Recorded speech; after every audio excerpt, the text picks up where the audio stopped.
Welcome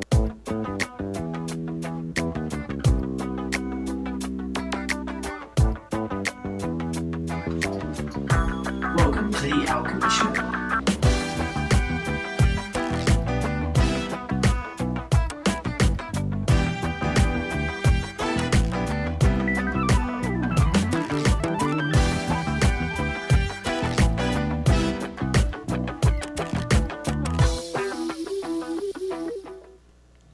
Governor Jay Nixon today provided additional details about two proposals he is making to help care for Missouri's veterans.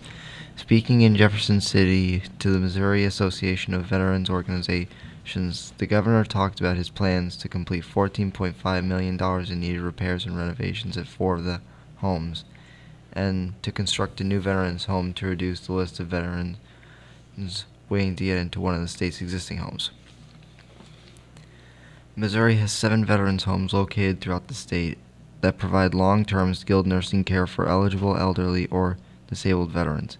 Each home has registered nurses on duty 24 hours a day and provide physician care, therapy, and social services for residents. All of the homes also have a secured special care unit to provide specialized dementia care. Governor Nixon is proposing that the new veterans home be a part of a bond insurance for the new construction with an estimated cost of $15 million. There are currently 1,973 veterans on waiting list to enter the state's 7 veterans homes. A proposed site for the new home has not yet been determined, and the project will require legislative action. Missouri Realtors, one of the state's largest trade associations representing over 18,000 members, elected Nate K. Johnson to serve as its 2016 treasurer during the recent Missouri Realtors Business Conference in Jefferson City. In the position of 2015 treasurer-elect, Johnson will join 4 other already elected officers and the association's CEO, John Seabury, to form the association's 2015 leadership team. This is the final week to provide public comments on the comprehensive state energy plan. The Missouri Division of Energy hosted 7 public meetings around the state to enable Missourians to provide input on the plan and set up an online forum as an alternative way to stay engaged in the plan's progress. The division will take comments through January 31st, so don't miss out on the opportunity to voice your thoughts and opinions on the direction of energy in Missouri. In 2014, Governor Jay Nixon signed Executive Order 14-06, charging the Missouri Division of Energy within the Department of Economic Development with developing Missouri's comprehensive state energy plan by May 31st, 2015. The goal of the plan is to chart a course towards a sustainable and prosperous energy future that will create jobs and improve Missouri's quality of life. Astronomers discovered a planet with rings 200 times the size of Saturn's rings. Using extremely powerful optics, they could see over 400 light years away.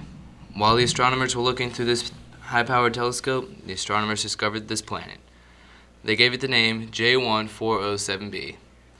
While they were looking at J1407b, they observed it going through a 56-day eclipse. However, during the 2-month eclipse, the star did not completely go dark. Some of the 30 rings around the star are denser and block off more light, while the rest are less dense, letting more light through.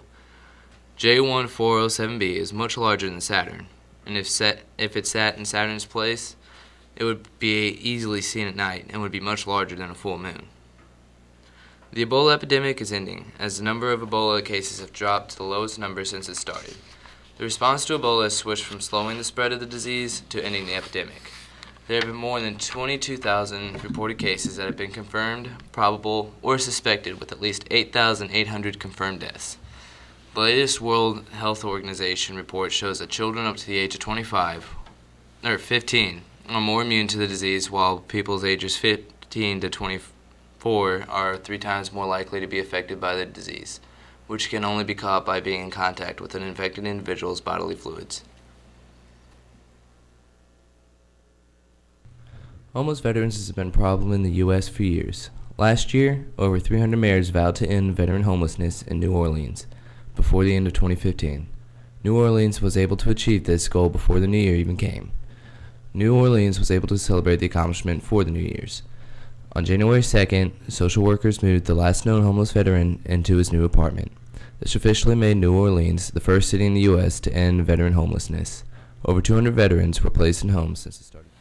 When Amy Seitz got pregnant with her second child last year, she knew that being 35 years old meant there was an increased chance of chromosomal disorders like Down syndrome.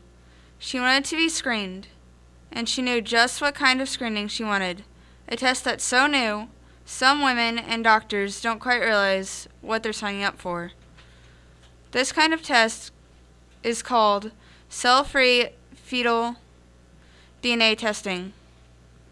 Using a sample of the expecting mother's blood to analyze bits of fetal DNA that have leaked into her bloodstream.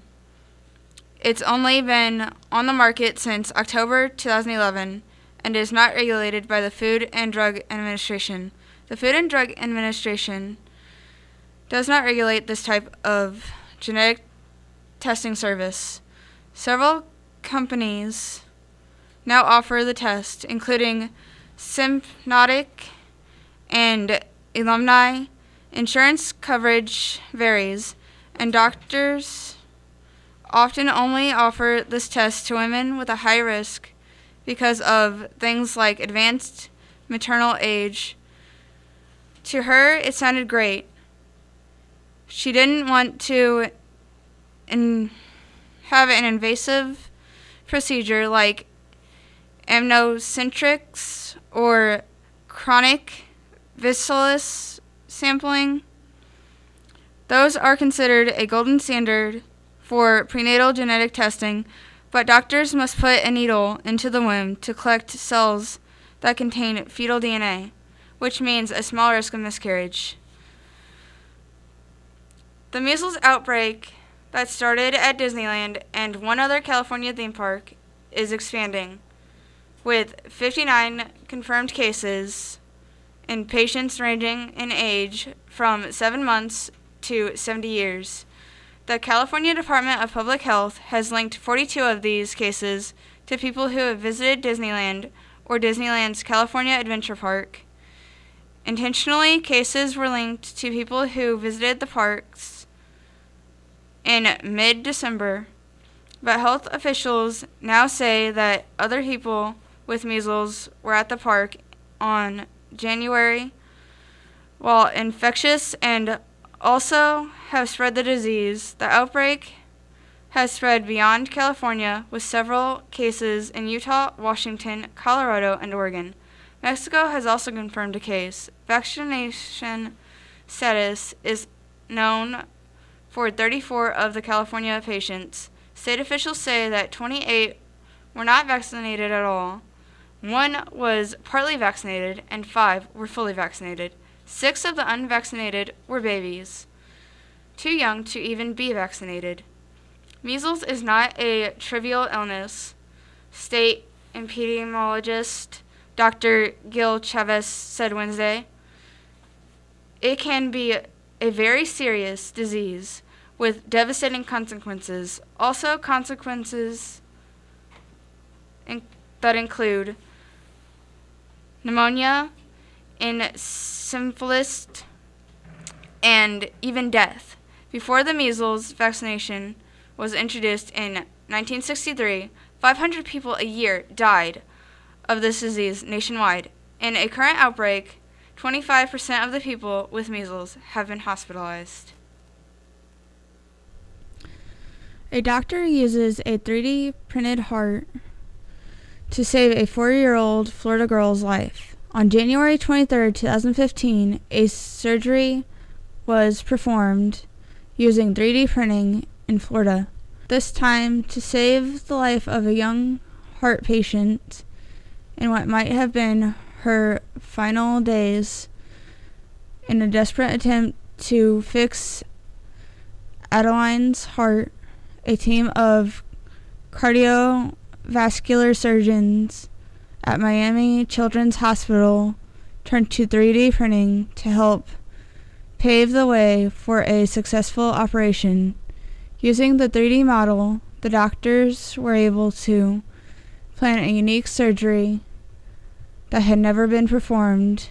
Utilizing parts from a donor's heart, Dr. Redmond Brooke saved the girl. And he says, before seeing the 3D model, he couldn't even picture the operation.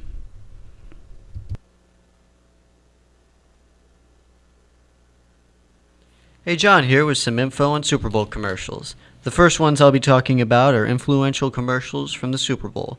The first one is the Macintosh 1984, directed by Ridley Scott, the man behind Aliens. It is an advertisement for the Macintosh 128K and is one of the most influential Super Bowl commercials ever. The second commercial is the Budweiser Clydesdale commercials. They have been around the Super Bowl for 26 years and have always been one of the most popular commercials out of all of them. The last one I'll be talking about is the Doritos commercials, known for their funny and goofy commercials like Crystal Ball and many others. There are some interesting commercials coming out this Super Bowl. The first one I'll be talking about is the trailer for the most anticipated Jurassic World, the fourth movie in the Jurassic Park franchise. Also, there's a new Budweiser commercial coming out that'll tug at your heartstrings when you see it. It's about a puppy that gets lost and has to find its way home.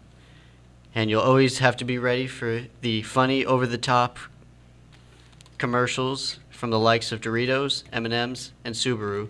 They'll try to cash in on your funny bone. There are many instances where a commercial has made or broken a company. Commercials like the Macintosh 1984 has helped out the company a lot, but there are many instances where they put all of their hope into a Super Bowl ad and it failed. Like Sales Genie, when they used a panda with a stereotypical Mandarin accent, and soon after the company failed.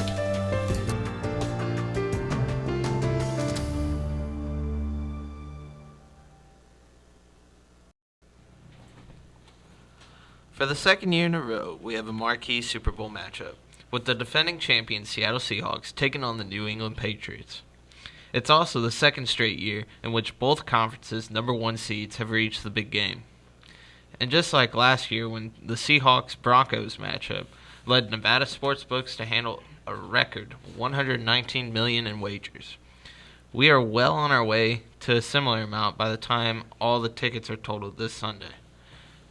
Super Bowl week shows that people are willing to bet over or on anything.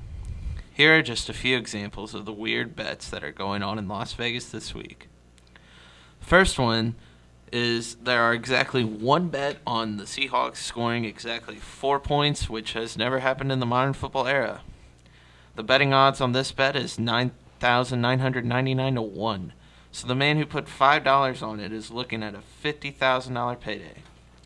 Also, as of Wednesday, there have been exactly 5 bets on the Patriots scoring exactly 2 points at a 5,000 to 1 odd. Those are just 2 weird bets.